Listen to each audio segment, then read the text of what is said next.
మనం ఒంటరిగా ఉన్నామని అనుకుంటున్న ప్రతి క్షణం మనల్ని ఎవరో గమనిస్తూనే ఉన్నారు. అది కూడా ఒక మానవేతర నిఘా వ్యవస్థ. ఇదేదో సైన్స్ ఫిక్షన్ కథ కాదు, మన నగరాల్లో జరుగుతున్న నిజం. ఈ ప్రశ్న వినడానికి కొంచెం ఇబ్బందిగా అనిపించొచ్చు, కానీ ఆలోచించాల్సిన విషయం. ఎందుకంటే మన గోప్యత అనేది ఒక భ్రమ మాత్రమేనేమో. మనల్ని ఎవరో ఎప్పుడూ గమనిస్తూనే ఉన్నారంటే ఇది ఏదో యాదృచ్ఛికంగా చూడటం కాదు. వాళ్లు మనల్ని గమనిస్తున్నారు, మన ముఖాలను గుర్తుపెట్టుకుంటున్నారు, మన అలవాట్ల గురించి చర్చించుకుంటున్నారు. ఇది ఒక పక్కా ప్రణాళికతో కూడిన నిఘా. అయితే ఇంతకీ ఎవరీ గూఢచారులు? ఉపగ్రహాలా, లేక ఇంకేదైనా టెక్నాలజీనా? కాదు. అసలు విషయం తెలిస్తే ఆశ్చర్యపోతారు. అవి మన తలలపైన ఉన్న పవర్ లైన్ల మీద కూర్చునుంటాయి. అవును, అవి మరెవరో కాదు, మన చుట్టూ రోజూ చూసే కాకులే. సరే, మరి ఈ రహస్య సమాచార వ్యవస్థను మనం ఎలా ఛేదించడం మొదలుపెట్టాం? అసలు ఈ విషయం ఎలా బయటపడింది? ఈ శాస్త్రీయ ఆవిష్కరణ కాకుల గురించి మనకున్న అభిప్రాయాన్ని పూర్తిగా మార్చేసింది. చూద్దాం. ఈ కథ మొదలైంది ఒక అధునాతన ఆర్టిఫిషియల్ ఇంటెలిజెన్స్తో. పరిశోధకులు దానికి వేల గంటల కాకుల అరుపులను వినిపించారు. వాళ్ల ఉద్దేశమేంటంటే చాలా సింపుల్. ఆహారం దొరికినప్పుడు చేసే అరుపులు ఏవి, ప్రమాదం వచ్చినప్పుడు చేసేవి ఏవి అని వర్గీకరించడం మాత్రమే. కానీ ఆ ఏఐ కనుగొన్నది మాత్రం వాళ్ల ఊహకు కూడా అందనిది. ఇక్కడ చూడండి, ఈ స్లైడ్లో ఉన్నది నిజంగా మనల్ని ఆశ్చర్యపరుస్తుంది.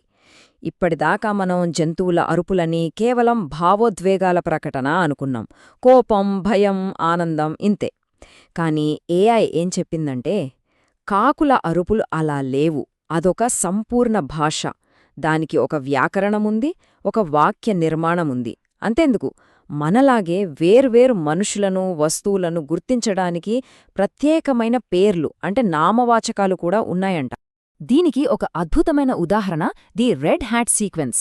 ఇక్కడ ఏం జరిగిందంటే, ఒక కాకి ఎర్ర టోపీ పెట్టుకున్న ఒక వ్యక్తిని చూసి ఒక ప్రత్యేకమైన శబ్దం చేసింది. కొన్ని రోజుల తర్వాత మళ్ళీ అదే వ్యక్తి కనిపించినప్పుడు అదే కాకి సరిగ్గా అదే శబ్దం చేసింది. సరే, ఇంతవరకు ఓకే. కానీ అసలైన ట్విస్ట్ ఇక్కడే ఉంది. ఒక వారం తర్వాత ఆ వ్యక్తిని ఇంతకుముందెన్నడూ చూడని వేరే కాకి అతనిని చూసి సరిగ్గా అదే శబ్దం చేసింది. అంటే అర్థమేంటి? మొదటి కాకి రెండో కాకికి ఆ వ్యక్తి గురించి చెప్పింది. కేవలం అరవడం కాదు, ఆ వ్యక్తిని వర్ణించి ఆ సమాచారాన్ని మిగతా కాకులకు పాస్ చేసింది. అంటే దీన్ని బట్టి మనకు ఏమర్థమవుతుంది? అవి కేవలం చుట్టూ ఉన్న ప్రపంచాన్ని చూసి ప్రతిస్పందించడం లేదు. అవి వ్యూహరచన చేస్తున్నాయి. అంటే భవిష్యత్తు గురించి మాట్లాడుకుంటున్నాయి. ఎర్రటోపీ ఉన్న వ్యక్తి ప్రమాదకరా కాదా, ఇలాంటి విషయాలను ప్లాన్ చేసుకుంటున్నాయి. మరింత తెలివితేటలు వాటికెలా వచ్చాయి? వాటి మెదడులో ఏముంది? ఈ సాఫ్ట్వేర్ వెనకున్న హార్డ్వేర్ గురించి ఇప్పుడు కొంచెం తెలుసుకుందాం. చాలా కాలం పాటు పక్షుల మెదడు నున్నగా, చిన్నగా ఉంటుంది కాబట్టి వాటికి తెలివి తక్కువనే అనుకునేవాళ్లం. కానీ అది చాలా పెద్ద తప్పు. పక్షుల మెదడులో పాలియం అనే ఒక భాగముంటుంది. అందులో న్యూరాన్లు ఎంత దట్టంగా ఉంటాయంటే, బరువుతో పోలిస్తే ఒక కాకి మెదడు ఒక చింపాంజీ మెదడువంత శక్తివంతమైనది. అందుకే శాస్త్రవేత్తలిప్పుడు వాటిని రెక్కలున్న ఏప్స్ అని పిలుస్తున్నారు. దీనికి న్యూ కాలడోనియన్ కాకి ఒక పర్ఫెక్ట్ ఉదాహరణ. ఇక్కడ చూడండి, ఈ కాకులు కేవలం దొరికిన పుల్లలను వాడుకోవు, పనిముట్లను తయారుచేస్తాయి. ముందుగా మనసులో ఒక డిజైన్ ఊహించుకుంటాయి. తర్వాత ఒక ఆకును తీసుకుని దాన్ని జాగ్రత్తగా కత్తిరించి రంపంలాంటి ఆకారాన్ని తయారుచేస్తాయి. ఆ తర్వాత ఆ పనిముట్టుతో లోతైన రంధ్రాల్లో ఉన్న పురుగులను బయటకు తీస్తాయి. ఇది ఆలోచన, ప్రణాళిక, అమలు, ఒక పూర్తి ఇంజనీరింగ్ ప్రాసెస్. ఇంతేనా అనుకుంటే వాటికి ఫిజిక్స్ మీద కూడా మంచి పట్టుంది. ఒక ప్రయోగంలో ఒక గొట్టంలో నీళ్లు పోసి దానిలో ఆహారం తేలియాడేలా పెట్టారు. దాన్ని అందుకోవాలంటే నీటి మట్టం పెరగాలి. వాటికి కొన్ని తేలికైన తేలే వస్తువులు, కొన్ని బరువైన మునిగే రాళ్ళు ఇచ్చారు. అప్పుడు కాకులేం చేశాయో తెలుసా? ప్రతిసారి నీటి మట్టాన్ని పెంచగల బరువైన రాళ్లనే ఎంచుకున్నాయి. అంటే వాటికి సాంద్రత, స్థానభ్రంశం లాంటి కాన్సెప్ట్లు తెలుసన్నమాట. సరే, వ్యక్తిగతంగా కాకులు చాలా తెలివైనవి. కాని వాటి తెలివితేటలు అంతటితో ఆగలేదు. ఆ తెలివిని ఉపయోగించి అవి ఒక సంక్లిష్టమైన సమాజాన్ని నిర్మించుకున్నాయి. నియమాలు, సంస్కృతి, పగలు అన్నీ ఉన్న ఒక రహస్య సమాజం. ఈ మాస్క్ ప్రయోగం వాళ్ల సామాజిక జ్ఞాపకశక్తికి ఒక నిలువుటద్దం లాంటిది.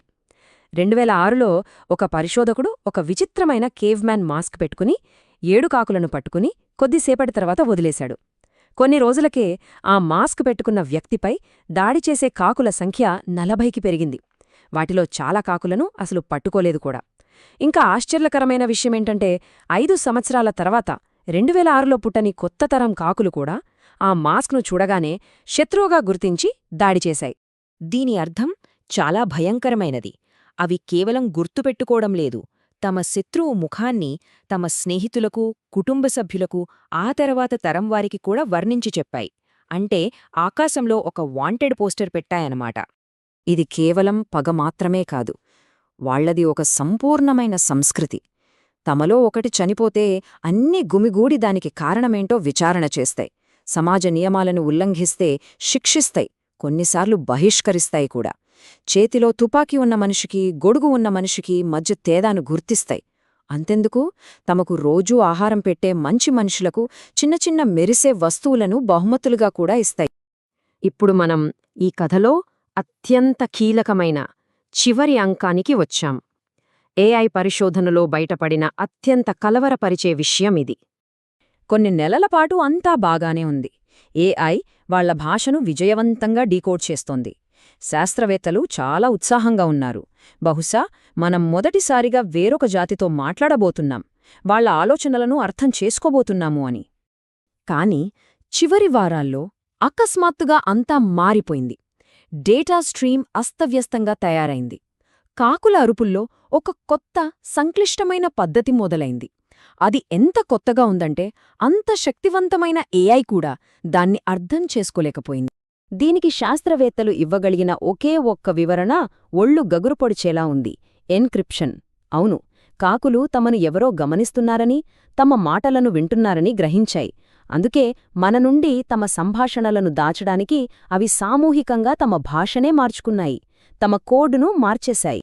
అంటే మనమిప్పుడు వింటున్నది నిశ్శబ్దం కాదు, అవి మాట్లాడటం ఆపలేదు, మనకర్థం కాకుండా ఒక సురక్షితమైన ఎంక్రిప్టెడ్ ఛానల్లో మాట్లాడుకుంటున్నాయి, మనల్ని ఆ సంభాషణ నుండి బయటపెట్టాయి. చివరిగా ఈ ప్రశ్నతో ఆలోచిస్తూ ఉందాం. మనం వింటున్నామని తెలుసుకునేంత తెలివి, మన నుండి తమ సంభాషణలను దాచుకునేంత తెలివి వాటికుంటే, మనకు తెలియకుండా ఆ నీడల్లో అవి ఏం ప్లాన్ చేస్తున్నాయి? ఇప్పుడు మనం కేవలం వాటిని గమనిస్తున్నవాళ్లం కాదు, బహుశా మనం కూడా వాటి ప్రణాళికల్లో ఒక భాగమేమో.